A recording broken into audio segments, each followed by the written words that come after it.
میں ایک جگہ بیٹھا تھا، سامنے ٹی وی چل رہا تھا، آواز نہیں تھی۔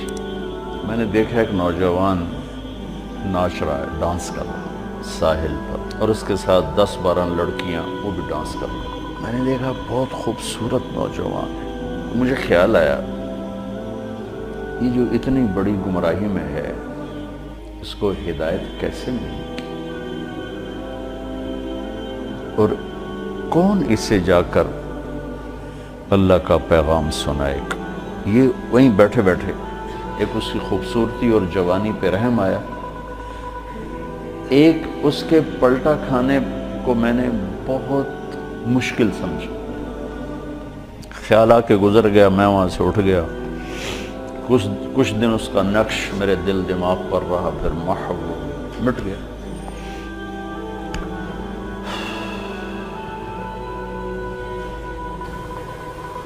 کراچی کا اجتماع تھا ستمبر میں، تو انہوں نے میرے لیے ایک چھوٹا سا خیمہ بنایا ہوا تھا کراچی والوں نے، تو میں وہ خیمے میں بیٹھا ہوا تھا، تو ایک نوجوان میرے پاس آیا کہ جی پاکستان کا ایک مشہور گلوکار ہے، اس کا نام ہے جنید جمشید، میں آپ سے ملانا چاہتا ہوں۔ میں نے کہا کدھر ہے؟ کہ میرے ساتھ ہے۔ میں نے کہا تم کیسے جانتے ہو؟ کہ میرا کلاس فیلو۔ میں نے کہا لے آؤ۔ تو وہ اس کو جب لے کر آیا تو اس نے چہرہ چھپایا ہوا تھا، مجمع کی وجہ سے شاید چہرہ پورا سے چھپایا ہوا۔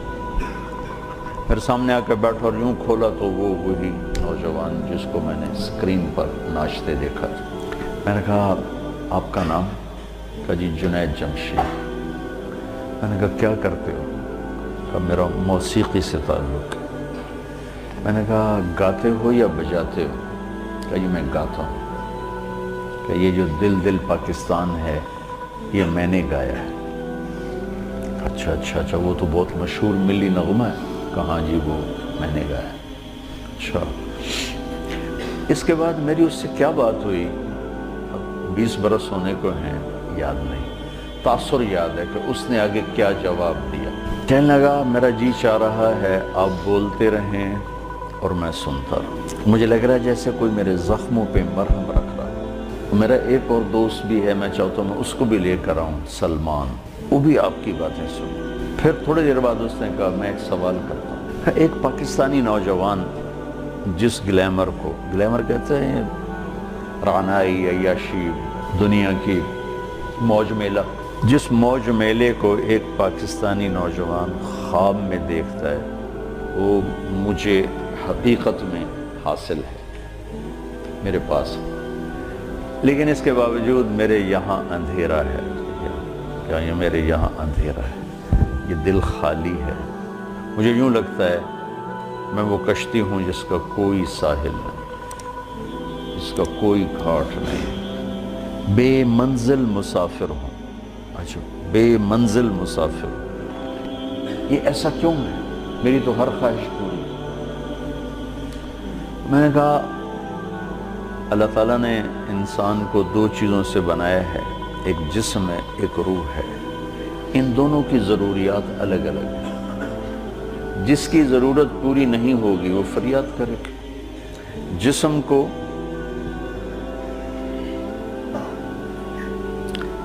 روٹی چاہیے، پانی چاہیے، ضروریات زندگی چاہیے۔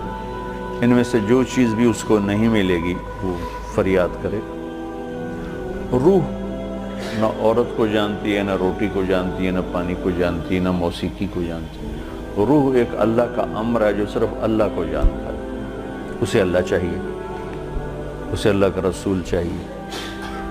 تو جسم کو روٹی نہ ملے تو وہ پریشان ہوتا ہے، روح کو جب اللہ اس کا رسول کا تعلق نہیں ملتا تو وہ پریشان ہوتی ہے، پھر وہ پریشانی ویرانی بن کر جسم پہ طاری ہوتی ہے۔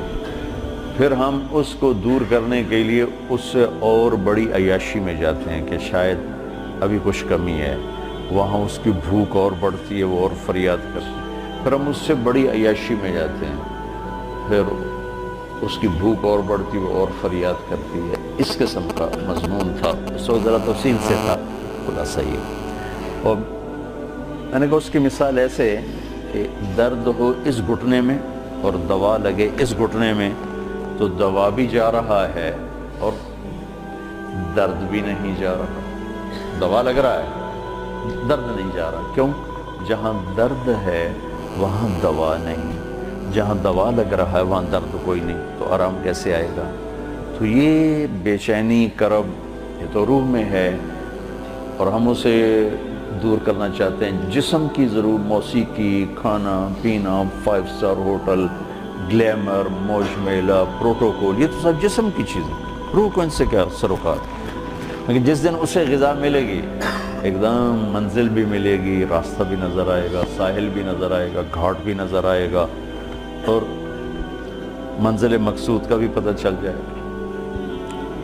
تو یہ ہماری پہلی ملاقات تھی اور میں نے غالباً کہا کہ آپ کچھ تبلیغ میں جانا شروع کریں، 3 دن لگانا شروع کریں. کہنے لگا میں کیسے لگاؤں، میں تو گاتا ہوں، ناچتا ہوں، ڈانس کرتا ہوں، تبلیغ کس منہ سے کروں؟ کعبہ کس منہ سے جاؤ گے غالب، شرم تم کو مگر نہیں آتی.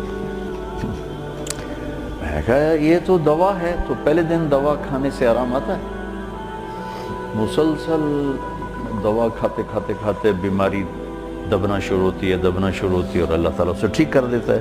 یہ دوا ہے، تم شروع کرو. اس کو سوچو مت کہ میں ناچ رہا ہوں، گا رہا ہوں، چلو ٹھیک. کوئی قبولیت کی گھڑی تھی اس نوجوان کی، اس نے 3 دن شروع کر دیا. یہ جمشید اس کا کلاس فیلو تھا. یہ اس کو سب سے پہلے سلام دعا، یہ تبلیغ میں لگا تو اس کو اپنا اس کا خیال آیا، اس کو ملنا شروع کیا. پھر ایک جگہ پر آ کر وہ رک گیا، آگے نہیں لے جا پا رہا، تو اللہ نے اس میں مجھے ذریعہ بنایا، مجھے ڈالا.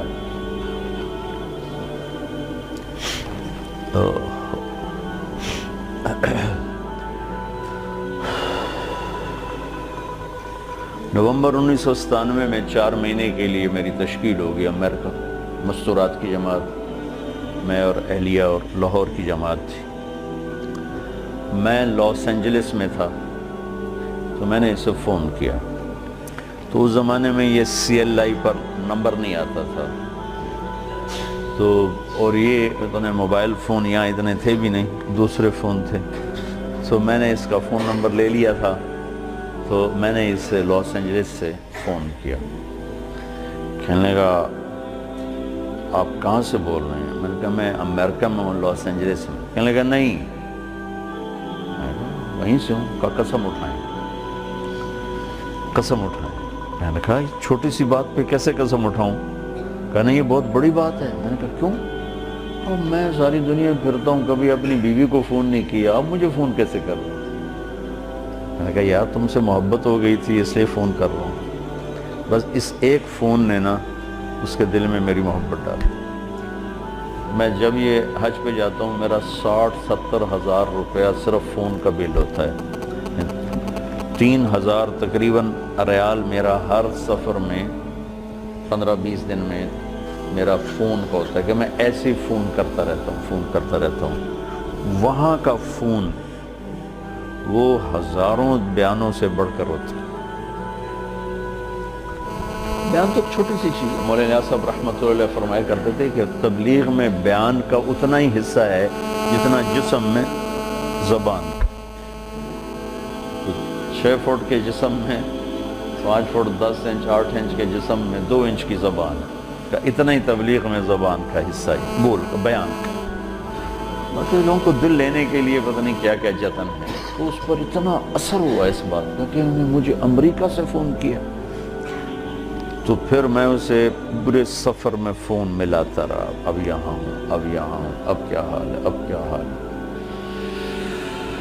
تو اللہ نے اس کے دل میں میری محبت ڈال دی. پھر وہ چلے کے لیے نکلا. پہلے اس نے چلے لگا، 3 چلے نے چلے لگا.